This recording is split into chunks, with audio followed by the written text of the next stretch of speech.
نوي تخنیکونه راغلي کومې نوي آیډیاوې راغلي څنګه مونږ خلک کنوینس کولی سو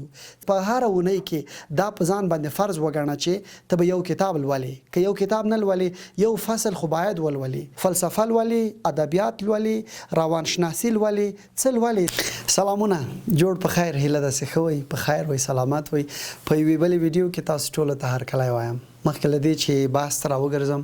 له تاسو څخه په خورا درنښت او پښتنه مینه غواړم چې زما چینل سبسکرایب کړئ نن په یوې مهم موضوع ځکه خبرې کوم چې زما په نظر باندې دغه کوم موضوع باندې چې زه غواړم خبرې وکړم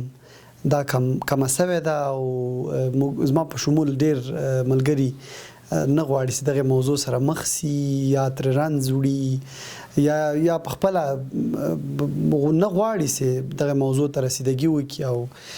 په دغه موضوع باندې کار وکړي او بالاخره پرمختګ هم وکړي او په خپل ځان کې بدلون هم راولي موضوع مطالعه ده مطالعه مونږ نه کوو تاسې هم نه کوئ او بل هیڅوک هم نه کوي کتابونه چاپیږي کتابخانو ته نوي نوي کتابونه راځي خو څوک یې نه ورځي نه یې پاڼې اړوي او نه یې پیری نو څنګه به لیکوال ګټه وکړي څنګه به لیکوال بیا زړه ښه کړي چې نوي کتاب ولیکي او څنګه به لیکوال متوجي سي چې د دې ټولنې ته یو څه وړاندې کړي دا ټول هغه څه دي چې موږ تاسې په ژوند باندې هم تاثیر لري او زموږ تاسې په کاراکټر باندې هم تاثیر لري نو نن ځکه غواړم چې په دې خبره وکړم چې موږ مطالعه کولو ته لیواله سو مونږ د کتابونو پیرلو ته لیواله سو او مونږ مطالعه دې ته لیواله سو چې مونږ خپله مطالعه د دې سبب وګرځو چې مونږ په خپل کار کې په خپل ژوند کې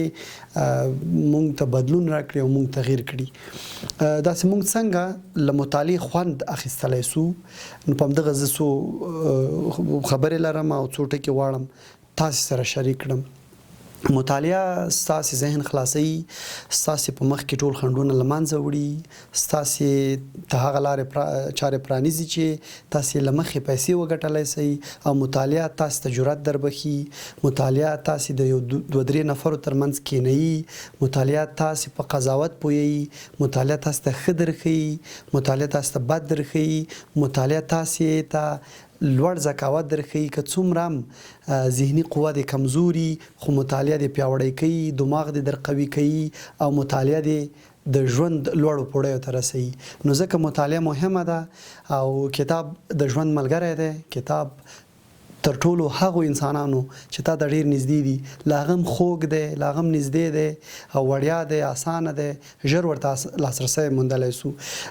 د کتاب بله ګټه هم دا ده چې تا نه پرېږدي چې خفګان ته لاړ سي تا نه پرېږدي چې ته وخت دې ضایع سي تا نه پرېږدي چې ته د کومه شیبه نادرسته تېره کړې نو د کتاب او د مطالعې په ارزښت ډېر نه تم کېږم راځم دا چې موږ څنګه کولی شو څنګه لیواله سو او څنګه وکړی سو چې د کتاب راواخلو زما د دغه ویډیو نه وروسته او کینو مسلسل یو تقسیم اوقات ځان ته جوړ کړو بالاخره په ژوند کې یو روټین وګرځو مطالعه یو ورځنی کار یې وګرځو او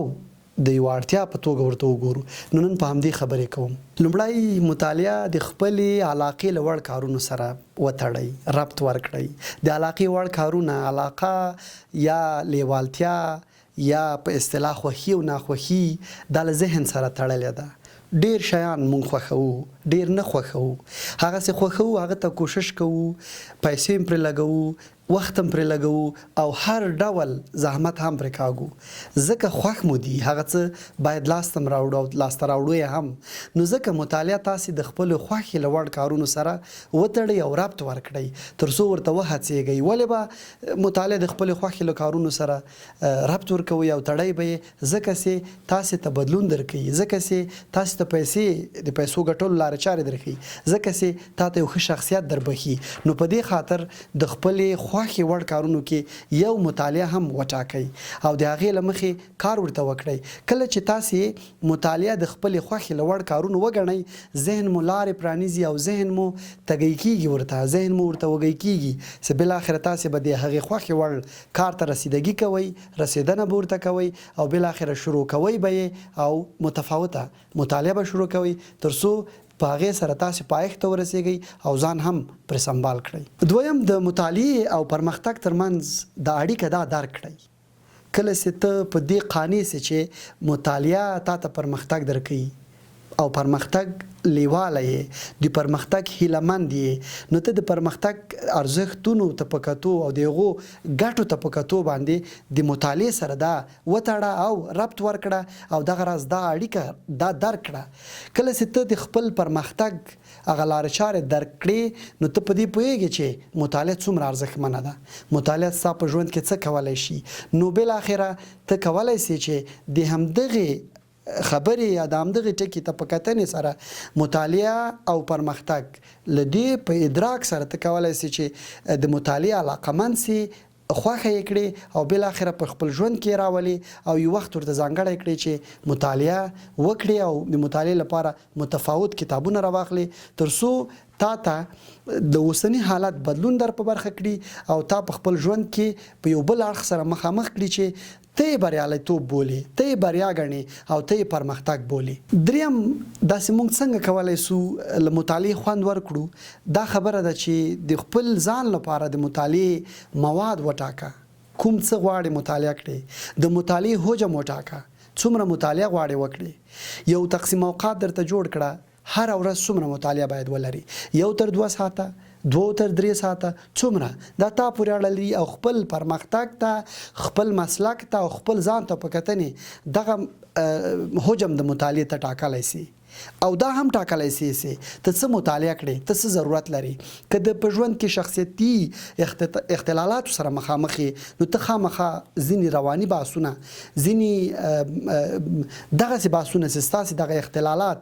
تکلیفونه او ستونزې درکموي نو کولی سي دا فیلډ او دا برخې ولولې. دا هم کولی سي چې ته په کومه برخه کې کار کوې هغه د هغې اړوند تخصصي مطالعه ولري. فرضاً په ژورنالیزم کې کار کوي، فرضاً په ډاکټري کې کار کوي، فرضاً په انجینرۍ کې کار کوي، د دې اړوند په هره اونۍ کې دا په ځان باندې فرض وګڼه چې ته به یو کتاب لولې. که یو کتاب نه لولې یو فصل خو باید ولولې، په دې خاطر چې تا ته پرمختګ درکوي، په دې خاطر چې تا له نوو آیډیاو سره بلدوي او تا او ستا ذهن اپډیټوي مطالعه. نو په دې خاطر ته دغه خپل ذهن، خپل پرمختګ، خپل ستونزو د مخنیوي په خاطر د مطالعې لاره وټاکه. کومه برخه کې مطالعه غواړي؟ فلسفه لولې، ادبیات لولې، روانشناسي لولې، څه لولې، څه شي سره لیوالتیا لري، شعر او شاعري دې خوښه ده. هره برخه کې چې ته ستا ذکاوت موجود وي، هره برخه کې چې ستا خوند ترې اخیستلی سي او هره برخه کې چې ستا لیوالتیا موجوده وي، په همغې مکس وکړه، تمرکز وکړه، کښېنه ځان سره یو څو کتابونه یې راواخله، آسته آسته شروع وکړه. حتمی نه ده چې ته دې په اول نه یو کتاب مطالعه ولري، په قراره یوه صفحه مطالعه ولره، بیا 2 صفحې کړه، همدغسې ته مطالعې پورې ونښلې او بالاخره ته به تا ته پسې کتاب درکول کېږي، ته به تږی یې ته به ورته وږی یې. له هغې به وروسته هڅې یې چې ته کتاب ولولې، خلاص یې کړې او کله چې خلاص بیا به یو بل کار ته ترستنېږي. او وروستی خبره دا ده چې په اوسني حالت باندې تمرکز وکړه. مطالعې ته د لیوالتیا لپاره، له مطالعې د خوند اخیستلو لپاره که په اوسني حالت تمرکز وکړي د دې څو ګټې دي. فرضاً اوس چټ جی پی ټي راغلی، فرضاً اوس اے آی راغلی، فرضاً نوې ټکنالوژي راغلی، ته نو اوس په اوس وخت کې تمرکز وکړه، څه ضرورتونه دي هغې ته رسېدنه وکړه. کېدای سي تا ډېر پخوا پوهنځی لوستی، کېدای سي ډېر پخوا تا کتابونه لوستي، کېدای سي تا ډېر پخوا خپل مسلک په برخه کې تیوریات لوستي. ولې نن تیوري څه ده؟ نن مسایل څه دي؟ نن نظریات څه دي؟ نن نړۍ په څه لګیا ده؟ نو ته فلهذا نن باندې تمرکز وکړه، په اوس وخت باندې تمرکز وکړه او ټولې نوې تیوریانې دا راواخله، ځان پې پوه کړه، کنسپټونو باندې کار وکړه، په پریکټیکل کار کې راوله، کار پې وکړه، عمل پرې وکړه. فرضاً که زه ووایم په ژورنالیزم کې اوسنی کار څه دی؟ کوم نوي تخنیکونه راغلي، کومې نوې آیډیاوې راغلي، څنګه مونږ خلک کنوینس کولی سو، څنګه مونږ په خپل ریپورټ کې له نوو تخنیکونو استفاده کولی سو. دا علوم، دا تیوریانې ورځ تر بلې نوي کېږي. پوهان په همدې کار کوي چې ورځ تر بلې اسانه، معیاري او ښې ستراتیژیانې رامنځته کړي، ښې تیوریانې رامنځته کړي. که مونږ نن باندې متمرکز شو، د نن عصر کتابونه واخلو، د نن عصر مطالعه ولرو او په نن متمرکز سو، نو مونږ به خپل ځان وروزو موږ به په خپل ژوند کې پرمختګ وکړو، موږ به په خپل مسلک کې پیاوړي سو او بل اخر داسې یو څوک براستانه سو چې موږ له هر بنا نه قوي یو او په پوره توګه کولای شو چې خپل کارونه په ښه ډول او په اسانۍ سره په خپل تر سره کړو. نو دا ځینې هغه مسایل وسې ما تاسو سره په دې ویډیو کې شریک کړل د دې لپاره چې مونږ تاسو د مطالعه کولو ته لیواله سو او له مطالعې خوند هم واخلو. تر بیا ښه وخت.